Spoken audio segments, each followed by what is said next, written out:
Hidup itu indah, tapi kalau hidup kita persembahkan untuk orang lain, kita gadaikan, kita berikan hanya demi orang lain saja, kita lupa diri kita sendiri, berarti kerja dan aktivitas kita dalam hidup hanya untuk orang lain, ya pastinya lelah, lahir dan batin.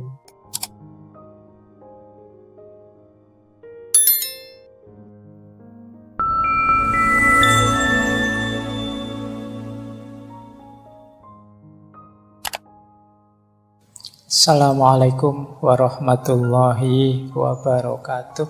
Bismillahirrahmanirrahim. Baik, ini akar yang pertama dari pleasure tadi. Akar yang kedua, orang itu cenderung berkarakter pleasure karena punya mental rendah diri tadi, inferior. Tidak percaya diri. Ada beberapa teori, saya bawakan contohnya itu tadi. Teman-teman kalau ingin menguji, saya ini termasuk orang yang merasa percaya diri atau tidak, coba tes, itu sebelah kanan ada tulisan tes itu. Orang yang tidak pede, yang merasa inferior, itu biasanya sensitif kalau dikritik. Ini menunjukkan dia tidak pede. Ya, boleh dicontoh lah teman-teman, misalnya yang punya kelemahan tertentu misalnya, sehingga inferior. Itu kan sensitif sekali kalau dikritik. Punya ketidakbisaan apa, punya kekurangan apa, dan kita fokus sekali pada kekurangan kita itu sehingga kita merasa rendah diri. Nah, itu biasanya kalau dikritik sensitif, mudah tersinggung. Kemudian hypercritical attitude. Jadi orang inferior itu ada kalanya ketika ngeritik sangat berlebihan. Mengapa begitu? Karena dia ingin menutupi kelemahannya dengan cara membongkar-bongkar kelemahannya orang lain secara agresif. Nah, jadi kadang-kadang ada orang ini pintar sekali mengkritik orang, mencari-cari kesalahan orang. Ini dilakukan dalam rangka agar kelemahan dan kesalahannya sendiri tidak kelihatan. Jadi jangan salah, ada orang agresif sekali mengkritik kiri, mengkritik kanan, kadang-kadang itu malah bukan tanda dia percaya diri, tapi sebenarnya dia inferior. Khawatir kelemahannya terbongkar, khawatir kekurangannya diketahui. Nah, itu hyperkritik.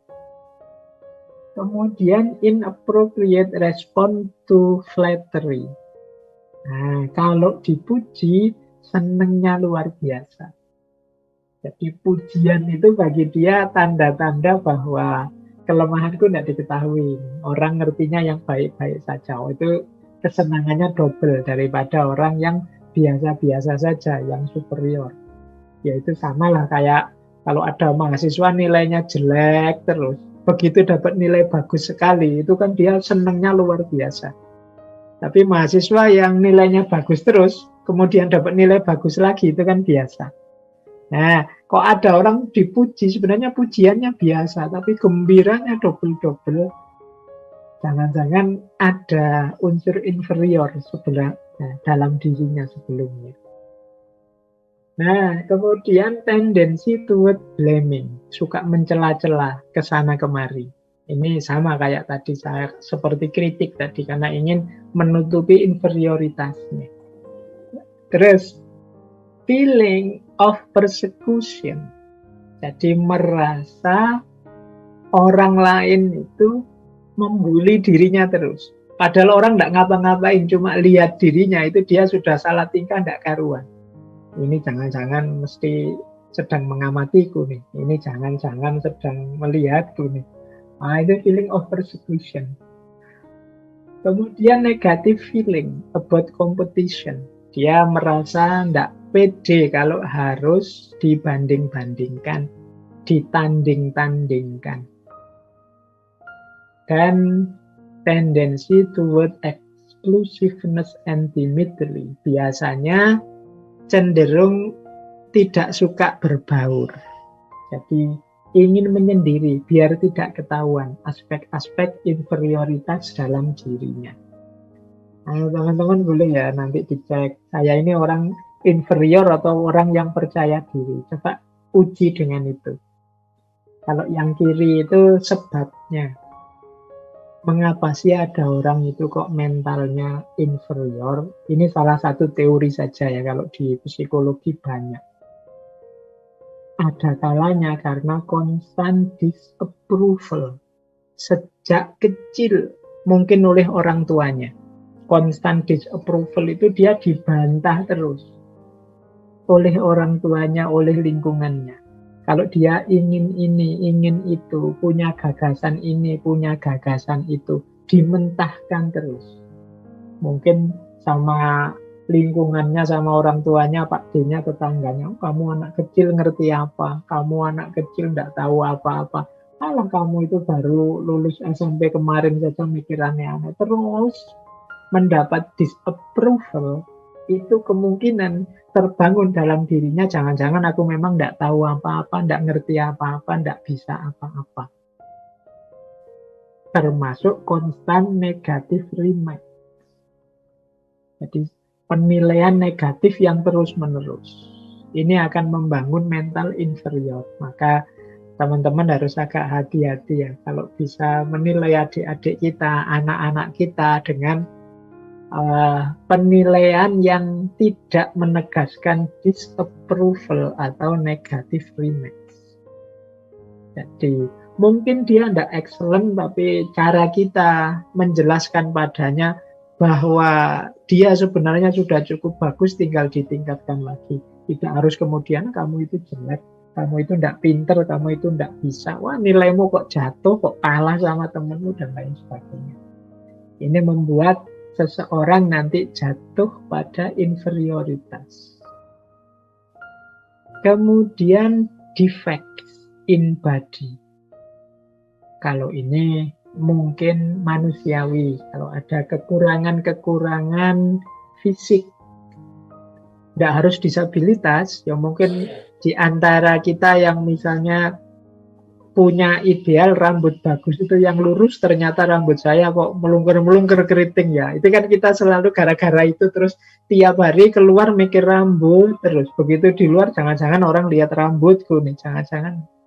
Atau kayak saya hidungnya pesek seperti ini, begitu keluar, wah ini mesti orang ngamati hidung saya ini, hidungnya pesek, enggak kayak orang bule, enggak kayak. Ini defect in body, kalau jadi fokus kita terus-menerus akan melahirkan inferioritas. Kita lupa bahwa selain titik yang kita menurut kita agak kurang itu masih banyak aspek-aspek hidup kita yang lain yang bisa dibanggakan. Hanya saja kita fokusnya ke situ. Kita hidup ini kan sering begitu, hanya fokus pada titik kecil yang kurang. Lupa bahwa ada ribuan titik dalam hidup kita yang lebih. Kayak kita dikaruniai kesehatan seperti ini, kadang-kadang mungkin karena satu jerawat muncul di sini, itu sehari-hari kita kalau berkaca mikir jerawat ini kapan hilang, jerawat ini kapan hilang. Jadi terus lupa bersyukur. Defect in body. Kemudian constant criticism, kritik yang terus-menerus dari berbagai pihak itu akan menjatuhkan. Feeling comparison, selalu dibanding-bandingkan. Nah, ini membuat orang tidak percaya diri. Lihat temanmu itu lulus cum laude cepat, semester 7 saja sudah lulus, kamu sudah semester 13 masih belum apa-apa misalnya. Dibanding-bandingkan terus. Nah, ini membuat orang tidak pede, inferior. Terus, ya tentu saja status ekonomi, sosial, kultural, agama yang bagi masyarakat dipandang rendah. Nah, ini juga menumbuhkan inferioritas. Secara ekonomi mungkin kita miskin, secara sosiokultural mungkin kita ini orang awam, orang biasa, bukan bangsawan, bukan elit. Secara agama mungkin kita ya awam saja, bukan ulama, bukan ahli. Nah, ini cenderung kita kemudian dalam hal-hal ini merasa inferior.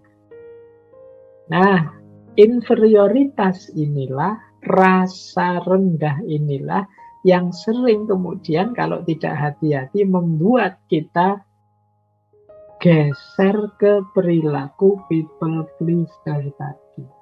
Jadi ingin terus menyenangkan orang biar inferioritas kita tertutupi sebagai jalan keluar dari rasa rendah diri tadi. Recording in Akhirnya progress. kita fokus untuk menyenangkan orang saja. Kita lupa menyenangkan diri kita sendiri. Jadi inilah akarnya. Baik, kita lanjutkan. Nah, ada lagi yang bisa memicu mental people pleaser tadi, sistem sosial. Nah, sistem sosial yang tidak adil kadang-kadang membuat kita inferior tadi. Yang mau tidak mau harus peduli pada orang lain demi kepentingan kita. Persis seperti kelompok pleaser tadi. Misalnya struktur zaman dulu ada namanya feodalisme. Itu struktur yang ada kelompok awam, kelompok bangsawan, sumber daya politik, sosial, budaya ya di kelompok elit ini. Sehingga orang biasa mau tidak mau harus mengabdi pada kelompok yang elit ini. Mau tidak mau dia harus menggembirakan terus orang-orang elit ini kalau tidak ingin hidupnya susah. Sama dengan struktur yang patron klien. Patron klien itu ya ketergantungan seorang klien pada patronnya. Ya persis sama lah kayak misalnya orang-orang seperti kita yang awam pada ustadz-ustadz yang kita patuhi, pada ahli-ahli agama yang kita percaya. Ini kan kalau dalam teori sosial semacam patron klien. Kita kurang dalam bidang itu, padahal bidang itu penting. Maka kita bergantung pada mereka. Kita disuruh mereka apa saja mau, asalkan kita diberi reward, misalnya tadi pengetahuan agama, diberi reward status sosial, diberi reward, ini patron klien namanya. Jadi kita berusaha menyenangkan mereka terus agar mereka memberikan yang kita butuhkan. Nah, ini relasi patron klien.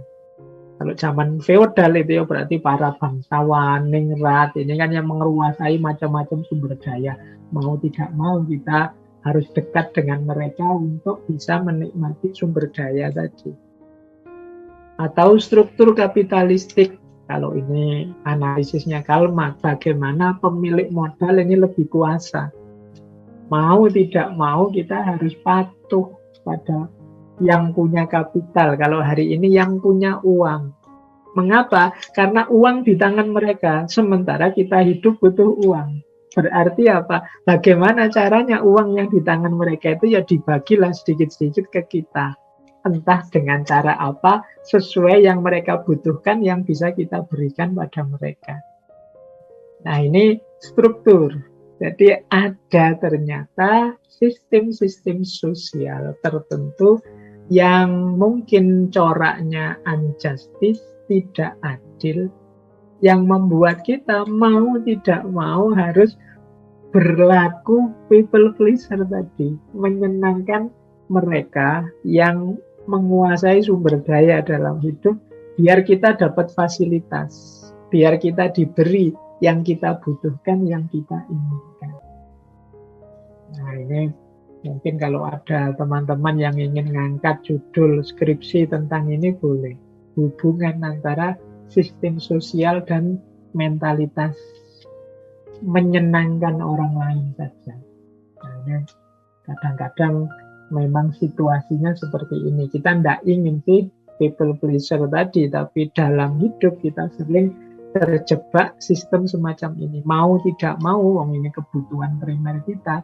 Akhirnya kita berusaha memberikan yang kita punya dan mengorbankan yang kita miliki demi kebutuhan-kebutuhan sosial, budaya, dan lain sebagainya, termasuk agama. Ini akar yang ketiga. Akar yang keempat adalah ketergantungan. Kalau ketergantungan ini ya kesadaran bahwa kita ini saling membutuhkan. Tapi kemudian kita menganggap yang diberikan oleh orang lain itu lebih penting daripada yang bisa aku berikan padanya.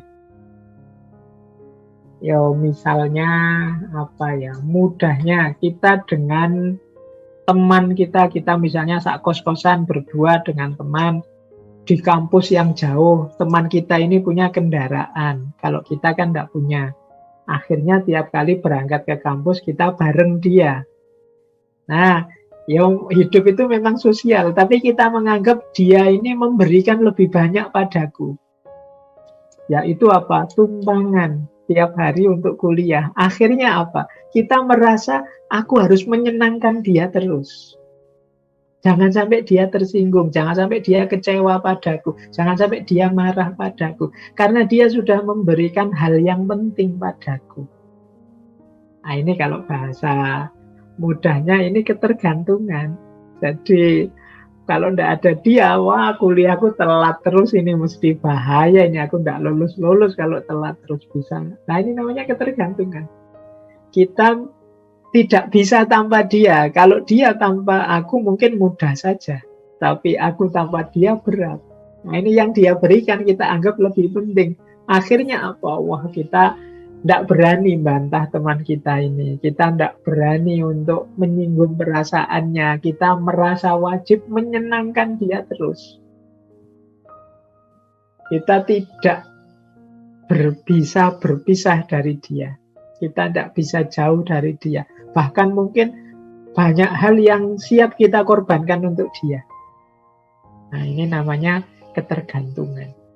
Ya tidak hanya contoh di kampus tadi, mungkin di kampung, mungkin terhadap siapa saja yang kita merasa dapat banyak hal yang penting sehingga kita wah jangan sampai temanku ini, jangan sampai ustadku ini, jangan sampai tetanggaku ini, jangan sampai dosenku ini tersinggung padaku, marah padaku, tidak enak padaku. Aku harus mengembirakan dia terus. Meskipun mungkin harus mengorbankan hal-hal yang menurutku nyaman, mengorbankan hal-hal yang menurutku enak buatku. Nah, ini namanya ketergantungan. Jadi akar-akar dari bagaimana kita kemudian jadi seorang people pleaser itu ada kalanya ya ketergantungan, sistem sosial, inferioritas, dan ketakutan. Mari kita cermati ini, mungkin dengan memahami ini kita bisa keluar dari jeratan people pleaser. Nah, kita lanjut sekarang. Efeknya.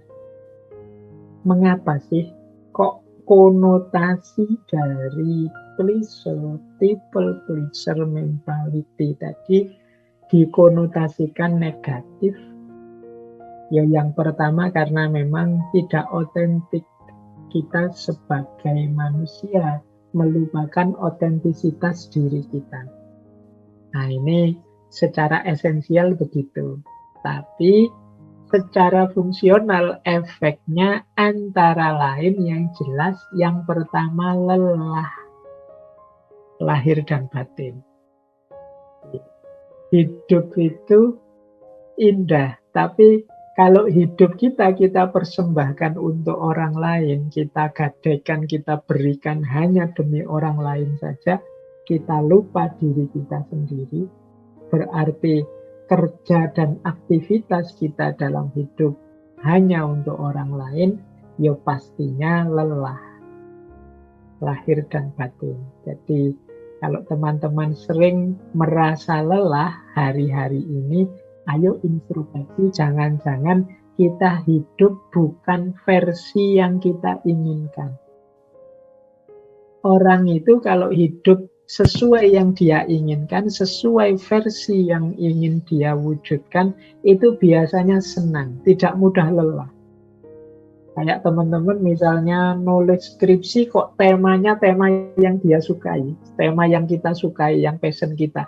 Itu kan seneng, baca buku, dapat info baru, dapat itu kan seneng. Kadang-kadang melekan juga asik saja. Tapi begitu kita ambil tema yang kita tidak terlalu suka, kita tidak terlalu paham, itu baca buku sebentar saja sudah lelah. Nulis sebentar sudah capek. Baru buka laptop, nulis satu kalimat terus buka yang lain, googling lah apalah, karena kita tidak passionnya di situ. Nah, sama seperti people pleaser ini, orang yang fokusnya menggembirakan orang lain, jadi versi dirinya tidak otentik, akhirnya mudah lelah. Yang kedua, self-hatred. Benci pada dirinya sendiri. Ya mengapa? Ya karena dia sering ditinggal. Diri kita sendiri kan sering kita tinggalkan untuk orang lain. Kalau ada apa-apa, kita itu selalu menyalahkan diri kita. Hasilnya pasti self-hatred. Benci aku, kenapa aku kok tidak bisa bilang tidak. Benci aku, kenapa aku kok tidak menolak tadi permintaan. Benci aku, self-hatred. Isinya serba kebencian-kebencian. Ada kalanya nanti muncul mental merasa dimanfaatkan. Kayak aku ini alat saja untuk kesenangan orang lain. Mungkin kesadaran merasa dimanfaatkan ini bisa muncul lama-lama kalau kita